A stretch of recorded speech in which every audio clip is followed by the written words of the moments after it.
Okay. Hi, Emily. Hey Thanks there, for helping with Ethan. the project. No problem. Could you say a little bit about yourself?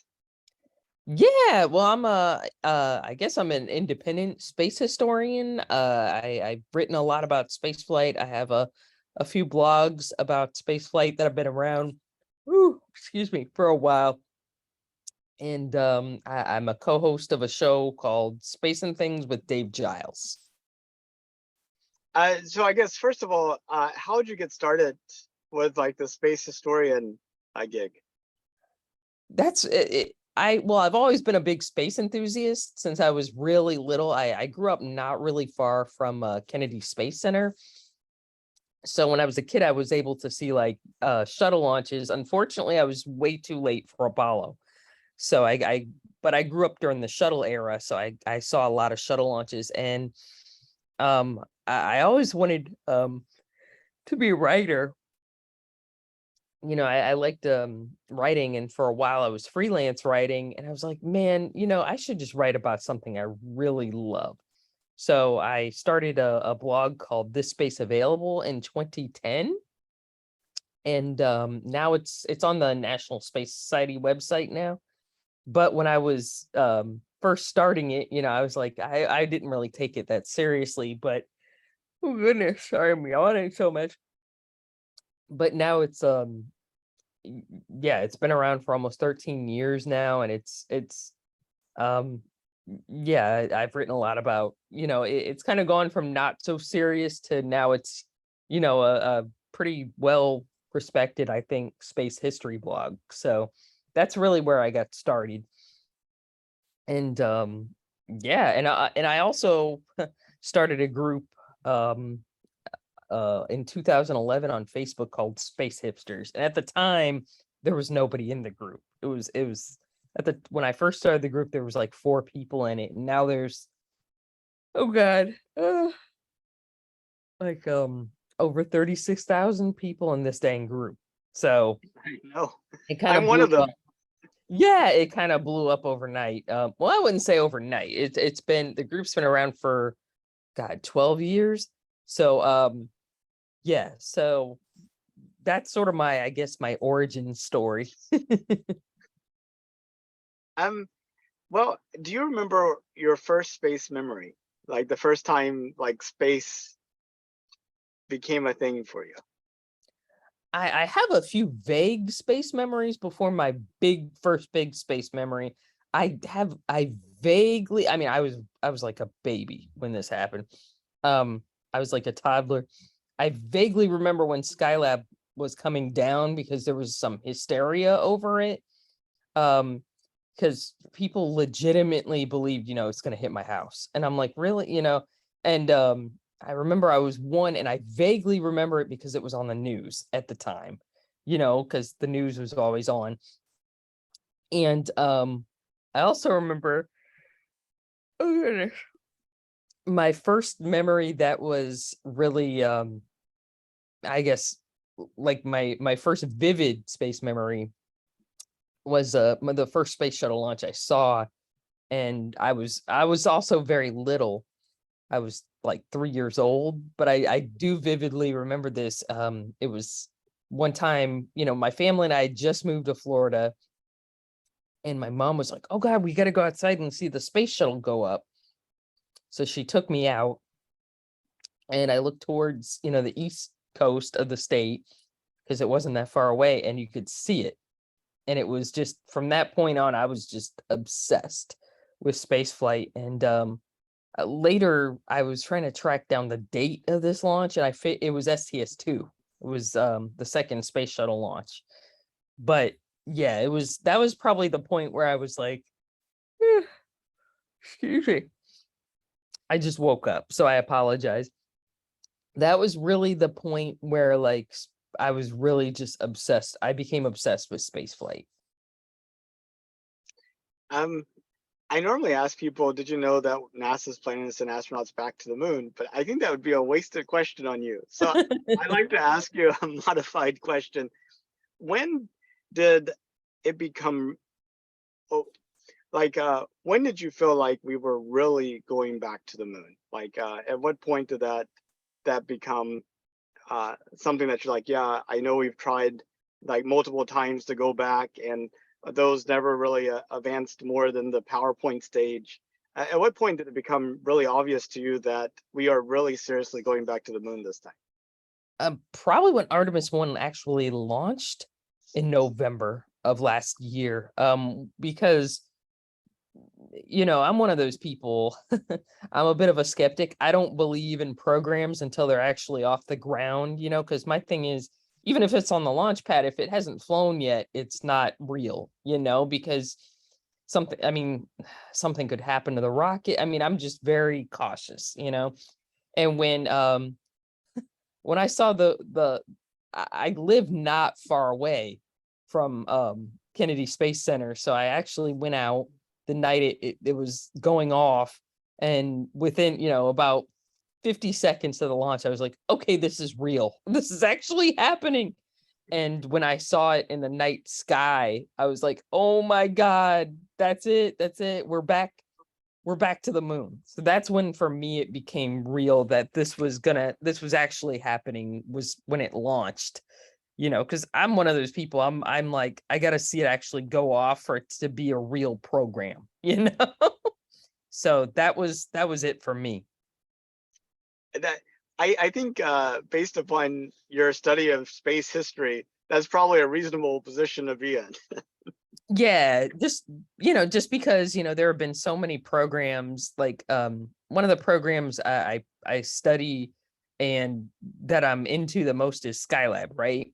And it was basically part of the Apollo applications program, and that program really got scuttled. Like, only two programs ended up coming from that program, but they had a lot of plans. They were going to send, oh, we're going to send men to Venus, and we're going to do all this awesome crazy stuff. And only two things came from it, which were awesome. It was Skylab and Apollo Soyuz, but still, it's like, I'm one of those people, plans are different from what actually happens. And so when it actually launched, I was like, okay, that's real now.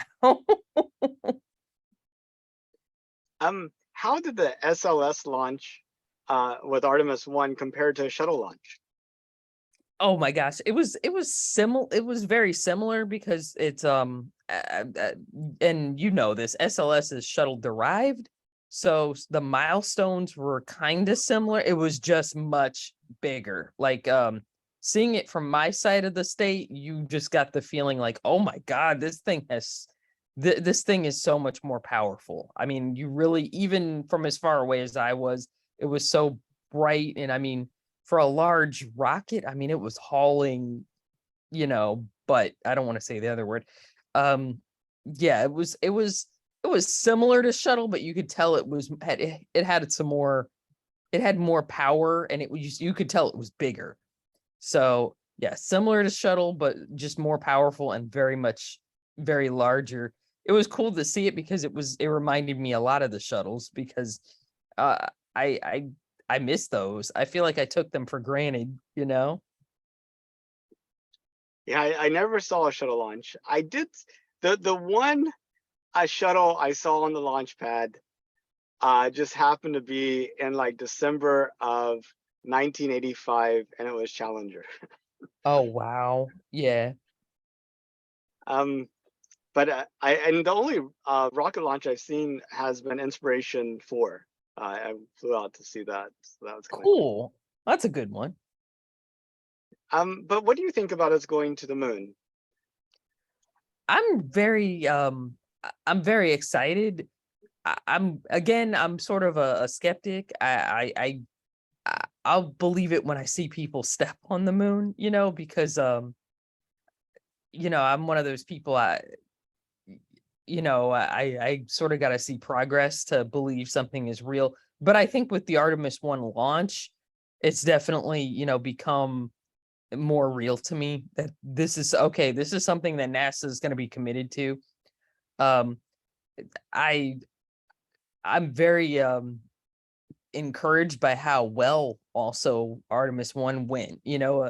I The launch looked like it went almost flawlessly, which is for a first launch that's pretty unheard of. I mean, usually, if you look back, first space shuttle launch, they came back, but it wasn't perfect. It wasn't a flawless launch. There was a lot of unknowns, and I think shuttle helped NASA figure out some of the unknowns at least. So it's very encouraging to me that the flight and the launch went so well. So I'm very positive about that. Next thing I'd like to see is a lunar lander. So, but yeah, I feel more encouraged and positive that they actually had a successful first flight, which is pretty amazing because number one, I and I've already said this, I'm repeating myself. It's unheard of to have a first launch go perfectly. Usually something happens where it's like, okay, we got to fix this. We got to fix something. And just another thing is that it looks like the actual vehicle, the Orion and the ESM and all the parts to it, it looks like it worked pretty well. So, and that Apollo didn't really, granted, Apollo was an amazing program, but there were some hiccups in the beginning. Not everything worked perfectly. They had to make modifications to vehicles and the Saturn V. So the fact that they came out of the gate and went to the moon is pretty mind-blowing to me. It is, yeah. It's good. Okay, in 2016, I went down to Guadalajara, Mexico, to the International Astronautical Congress, because that was the first time that Elon Musk was going to unveil what was called the Interplanetary Transportation System.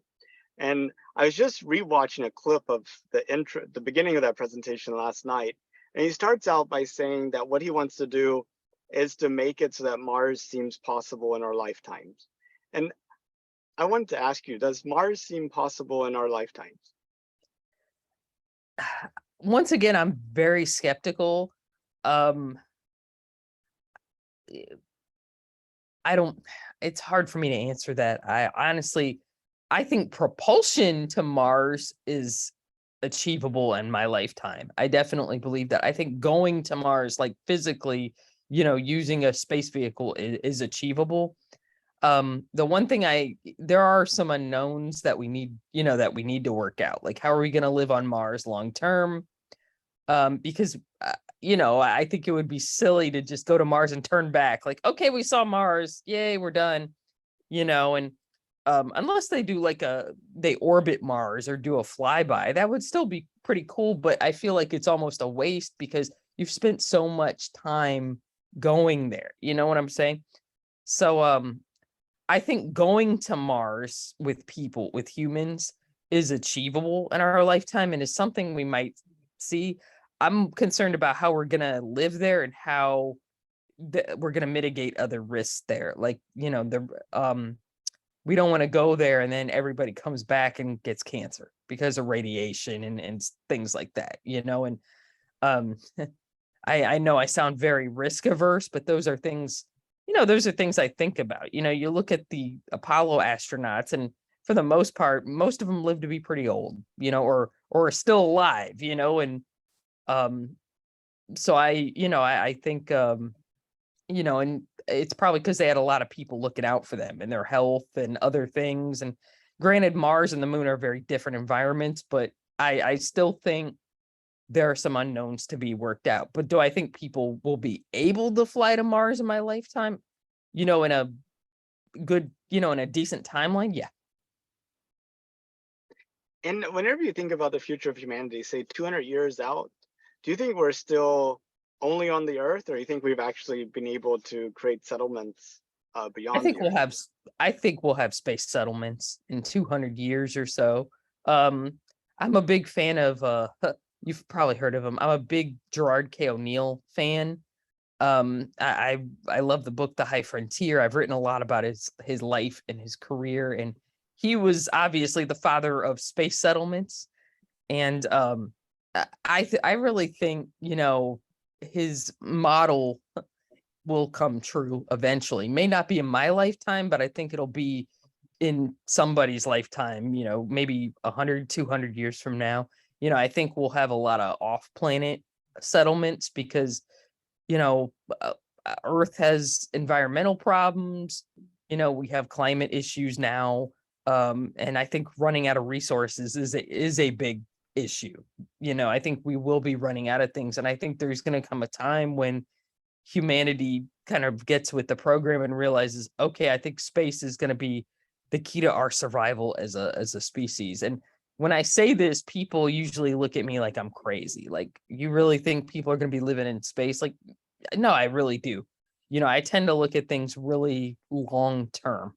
So I do think the O'Neill sort of idea will happen someday. It may not be in my lifetime, not even close. It may be hundreds of years from now, but I do think it's gonna happen, because I think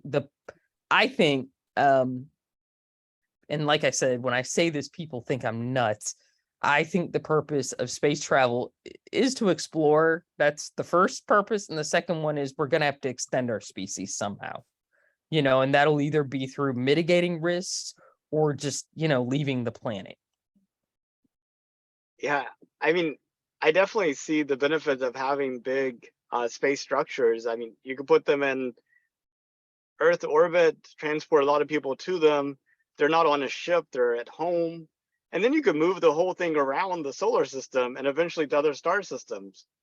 It's Yeah. kind of, Yeah. I really think that'll happen someday. Like I said, it may not be in my lifetime, but I think it's going to happen.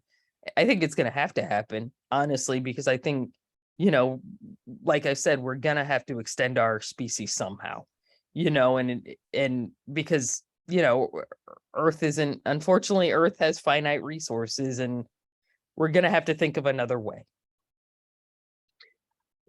if you could, would you take a trip to space? Oh, yes. Yeah, my family does not like that, because I've said that before, like, man, I want to go to space, and they're like, no, that's kind of risky. And I'm like, I would do it in a heartbeat. It would take me like 50 seconds to make the decision. Yeah, I would do it. Uh, would you go on like a suborbital flight or more like an Inspiration 4 type thing, or go to the moon, immigrate to Mars? Like, how far would you go? All of them. I would do all of them. No, seriously, I would do any of them. I would, I know there's risk involved, obviously. Yeah, I know there's risk involved. I know it can happen. Obviously, I'm not blind to that, but yeah, I would just love to do that, to experience for myself. It is something. I don't know if I'll ever go to space while I'm alive, but if I had the opportunity, I would take it. It's something I've dreamt about my whole life, so I would definitely take it. Would my family be happy about it? Not really, but I think they would accept it after a little while. That's awesome. Well, that's pretty much all the questions I had. Was there something else that you wanted to add? Not really. Thanks for interviewing me. I really appreciate it, Emily, um, and thank you so much for participating in my project. And I hope you have a good rest of your day. You too. No problem. Thank you. All Bye right. bye. Bye bye.